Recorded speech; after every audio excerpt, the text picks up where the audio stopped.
Hello! ரம புப்போடு. அனைவரும் ஆரோக்கியமாக, சந்தோஷமாக, நிம்மதியாக இருப்பீர்கள் என்று நம்புகிறேன். இப்போது ஆத்தர் ஆஸ்பான் அடுத்த பகுதி பார்ப்போம். பக்கம் 421. அவர் ஒரு துறவி வாழ்க்கைக்கு ஒரு சிறந்த உதாரணமாக இருந்தார். குடும்ப வாழ்க்கை. இத்தனை வருடங்களில் அவர் எந்த நேரத்திலும் எந்த சூழ்நிலையிலும் கோபமடைந்ததை நான் பார்த்ததில்லை. நம்ப முடியாமல் இருந்தது. அவர் எடிட்டராக தனக்காக எதையும் அல்லது கூடுதல் சலுகைகளை ஒருபோதும் கோரவில்லை.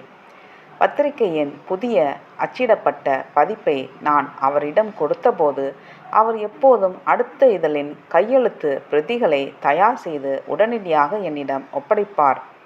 பத்திரிகை வெளியிடுவதற்கு முன்பே அவர் தனது குடும்பத்திற்காக 3 சந்தாக்களை எடுத்து அவற்றை செலுத்த வலியுறுத்தினார். அவர் தான் ஆசிரியர் என்றும் அதனால் பணம் செலுத்த தேவையில்லை என்றும் என் வேண்டுகோளை நிராகரித்தார். அவருக்கு கடும் எதிர்ப்பு கிளம்பியது. அது அவருக்கு ரோஜா படுக்கையாக இருக்கவில்லை. அவர் ஒரு மேற்கத்தியர். அவருக்கு சமஸ்கிருதம் மற்றும் இந்து மரபுகள் தெரியாது. மேலும் ஆசிரமத்தில் அந்த சூழல் முழுவதும் நிறைந்திருந்தது. அவர் பத்திரிகையை திருத்துவதை பலர் ஏற்கவில்லை. அதற்கு என்னை வழிநடத்தி அப்பாவை சம்மதிக்க வைத்தவர் பகவான். ஆஸ்போன் எடிட்டராக வரக்கூடாது என்று என் தந்தை துன்புறுத்தப்பட்டார். ஒவ்வொரு கட்டத்திலும் ஆஸ்போனுக்கும் எனக்கும் நிறைய பிரச்சனைகள் இருந்தன. ஒருமுறை நான் ராஜினாமா செய்ய விரும்புகிறேன் என்று அவருக்கு எழுதினேன். இது அவருடைய பதில். அன்புள்ள ஸ்ரீ கணேசன், சென்னையில் அச்சுப் பணிகள் சிறப்பாக நடைபெறுவதை கேட்டு நான் மகிழ்ச்சி அடைகிறேன்.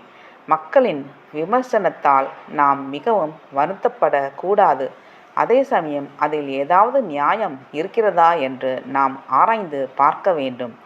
அப்படியானால் அந்த வேலை நம் பகவானுக்கு செய்யும் சேவையாக இருக்கும் வரை அது மக்களுக்கு உதவுகிறதா இல்லையா என்று தொடரலாம். எவ்வளவு வேலை செய்ய வேண்டும் என்று விமர்சிப்பவர்களுக்கு தெரியாது. ஆசிரமத்தில் என் வேலையை விமர்சிப்பவர்கள் உண்மையில் அலுவலக மேலாளர், விளம்பர ஆசிரியர் மற்றும் தலைமை பதவிகளை வகிக்கிறீர்கள். பக்கங்கள் தயாரிப்பதில் துணை ஆசிரியர். அப்படிப்பட்ட ஆர்வத்துடனும் திறமையுடனும் யாரையும் ஒருங்கிணைக்க முடியும் என்று என்னால் நினைக்க முடியாது. நான் ஆதிக்கம் செலுத்த வேண்டுமா அல்லது பகவானுக்கு சேவை செய்ய வேண்டுமா? அல்லது நான் இதில் ஜெயிக்க வேண்டுமா அல்லது பகவானுக்கு சேவை செய்ய வேண்டுமா? எது முக்கியம்? நீங்கள் செய்து கொண்டிருக்கும் பணிக்கு என் வாழ்த்துக்கள். மற்றொரு கடிதத்திற்கு அவர் எழுதிய பதிலில் சிலர் பொறாமைப்படுவதை பொறுத்தவரை நான் அதை எதிர்பார்த்தேன். பொறாமையை தூண்டாமல் எதுவும் வெற்றி பெற முடியாது என்பது மனித இயல்பு. நம்மிடையே பகையை உண்டாக்க கூட அவர்கள் முயற்சி செய்யலாம். எங்களின் சிறந்த கொள்கை கவனத்தில் கொள்ளாமல் பகவானின் பணியை நம்மால் இயன்றவரை செய்வதில் கவனம் செலுத்துவதும், எல்லா வகையிலும் உயர் தரத்தை பேணுவதும், மக்கள் குறை கூற ஒன்றுமில்லாமல் அனைத்து நல்வாழ்த்துக்களுடன் உங்கள் முயற்சிக்கு பகவானின் அருள் துணை புரியட்டும். ரமண ஆசிரமத்தில் இது போன்ற உடல், மன, ஆன்மீக மற்றும் அனுபவங்களை பெற்ற வேறு யாரையும் நான் பார்த்ததில்லை. இவை அனைத்தும் பகவானால் ஆசீர்வதிக்கப்பட்டன.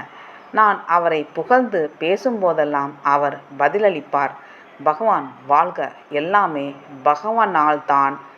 அவர் எழுதிய ஒரு கட்டுரையை காட்டி அது எல்லாம் பகவானால்தான் என்று சொல்வார். நான் எழுதவில்லை, பேனாவை மட்டும் பிடித்து கொண்டேன். அதை எழுதியது பகவான்தான். அவர் ஒரு ஆன்மீக ஆளுமையின் மாபெருவராக இருந்தார். அவர் அதை பெற கடினமான போராடியது மட்டுமல்லாமல் அதை மாஸ்டர் மூலம் உறுதிப்படுத்தினார். அவர் எனக்கும் மற்ற பக்தர்களுக்கும் அந்த மாநிலத்தில் முழுமையாக நிலைநிறுத்தப்பட்டதை அவர் நிரூபித்தார்.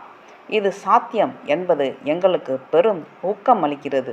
அது சாத்தியம் என்பதை ஆஸ்போனின் வாழ்க்கை உறுதிப்படுத்துகிறது என்று ஆசிரமத்தில் இருந்த மற்றொரு பழைய பக்தர்களிடம் நான் சொன்னபோது, உங்கள் பயன்பாடு இது சாத்தியம் என்பது மிகவும் பலவீனமான சொல். சுய உணர்தல் ஒரு உறுதி என்று என் அறிக்கையை மறுத்தார். ஆம், சுய உணர்தல் நிச்சயம் ஓர் உறுதியாகும். நன்றி, வணக்கம். ரம ரம புப்பொட்டு.